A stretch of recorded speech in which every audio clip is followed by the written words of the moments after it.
Wat vind jij van duurzaamheid? Jezus, wat een vraag. Ik vind het een hele brede vraag. Ik kan hier op zich al antwoord op geven, maar dan moet jij ook zeggen wanneer ik moet ophouden. Niet veel auto te rijden, vlees weinig eten, maar niet omdat ik denk dat dat beter is, maar ook omdat ik denk dat het beter is voor je lichaam of zo.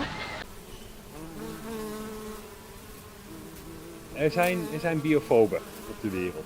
Mensen die niets hebben met groen of dat wat vliegt. Anderzijds zijn er denk ik heel veel mensen die vergroeningsverhalen omarmen en graag zelf wat doen. We zijn hier in de Baarsjes bij Midwest. Het is een voormalig schoolgebouw en de oude schoolpleinen hebben we omgetoverd tot een insectvriendelijk paradijs. Ik ben Oscar Vrij, ik imker in de Baarsjes al een jaar of 10. Ik heb een paar van mijn bijenkasten heb ik hier op Midwest staan. Mijns inziens is het essentieel om te zoeken naar plekken waar je kan vergroenen. Waar je meer planten kan laten groeien, zodat meer insecten daar hun thuis vinden. Het gaat niet zo best met veel insecten. Het heeft veel te maken met de landbouw, goedkoop eten, massaproductie. En daardoor is er weinig ruimte meer voor natuurlijk leven. In de stad gaat het juist de andere kant op. En zeker als we allemaal ons best doen met geveltuinen, tegels eruit, vlinderstruiken erin. Of ja, zoals hier gelijk hele schoolpleinen eruit trekken.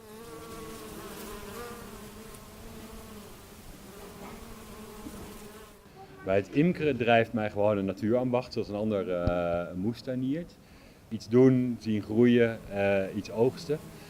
Maar als je het hebt over een groener maken van de omgeving, ja, ik word gewoon wel blij als ik naar groen kijk en niet naar stenen. En ik word ook blij als ik weet dat daar heel veel andere diersoorten baat bij hebben. Ik word blij als ik vogeltjes door de straat zie vliegen. Nou, die zie je, met uitzondering van de duif, zie je die pas als je ook echt gaat vergroenen. Als je serieus bomen plant, serieus gevelbegroeiing doet en zoveel mogelijk geveltuinen.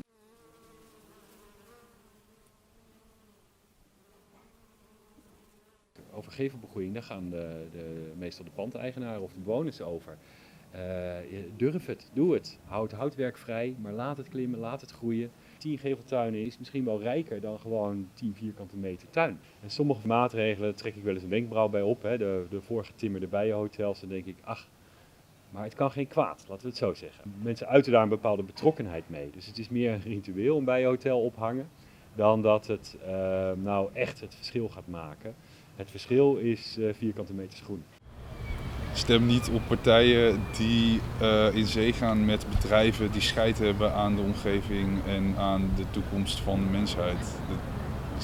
Als jij als partij zaken wil doen met Shell, dan moet je dat lekker doen. Maar dan moet je niet verwachten dat mensen op je willen stemmen. Ja, wat kunnen wij als Nederland doen? Zo'n klein kikkerlandje. De elektrische auto's 75% goedkoper maken. Dat zou een goede oplossing zijn, denk ik. Dan hoef je niet in diesel te rijden. En dat kan je niet aan burgers overlaten. Dat moet echt mondiaal.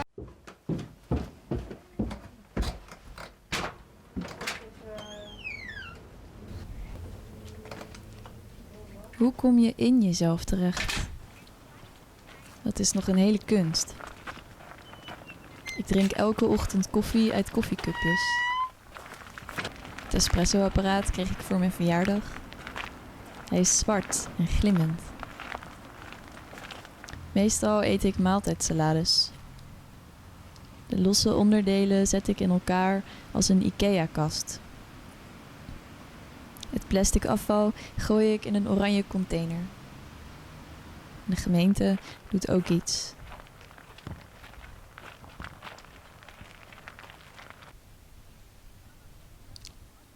De oceaan zit vol met plastic. Zelfs de albatrossen op een onbewoond eiland eten plastic. 2000 kilometer van de bewoonde wereld.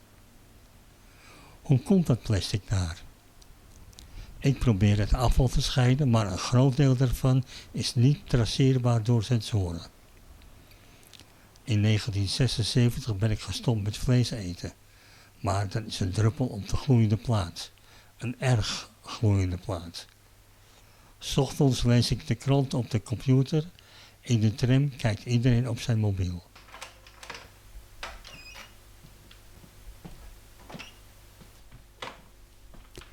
Plastic is alles wat leuk is. Alles wat spannend is. Alles wat nieuw is. Een brandweerwagen. Een Lego-huis. Een robot die een auto wordt. Plastic is een universele taal. De plastic soep is echt. De plastic soep is van mij. De plastic soep is van iedereen. We zijn al dood. We weten het alleen nog niet. Was de apocalyps niet al in 2012? Dat was een rare dag. Ik weet het nog. We gingen naar het tuincentrum. Ik woon in Amsterdam-Zuid.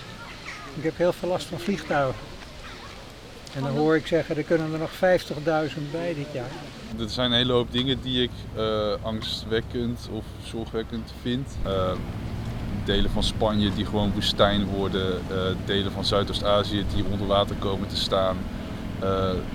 Dat gaat echt heel veel mensen hun leven gewoon verwoesten. Vroeger heel erg.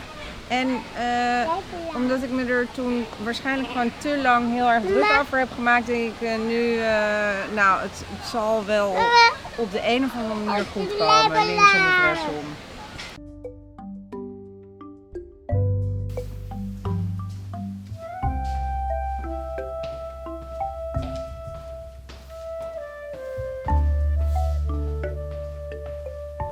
Ik ben hier zo'n 5 jaar geleden mee begonnen, tijdens de grote droogte.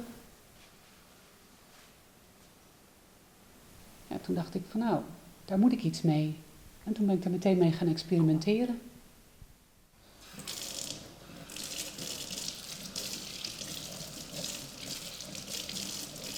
Voedsel is zo geconcentreerd tegenwoordig. En ik vind het gewoon zonde dat zoveel voedingsstoffen ongebruikt heel snel je lichaam verlaten. Dat is jammer.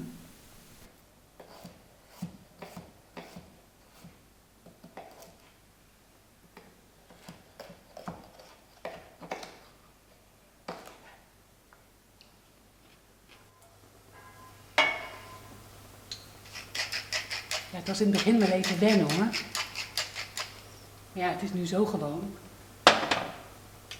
En ik kan er eindeloos mee variëren. Wortel, paprika. Het is maar net wat je lekker vindt. Aan tofu moest je destijds toch ook wennen?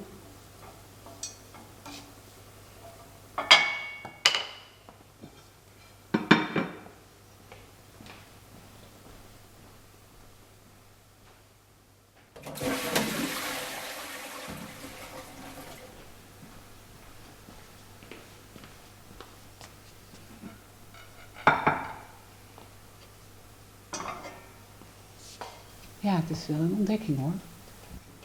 Het was een hele kleine stap. Van vegan naar vegan naar vegaliër.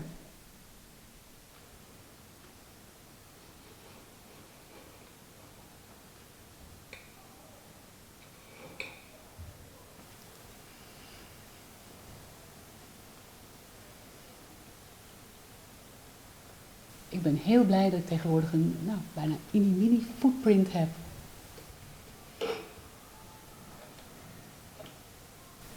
Ja, maakt blij.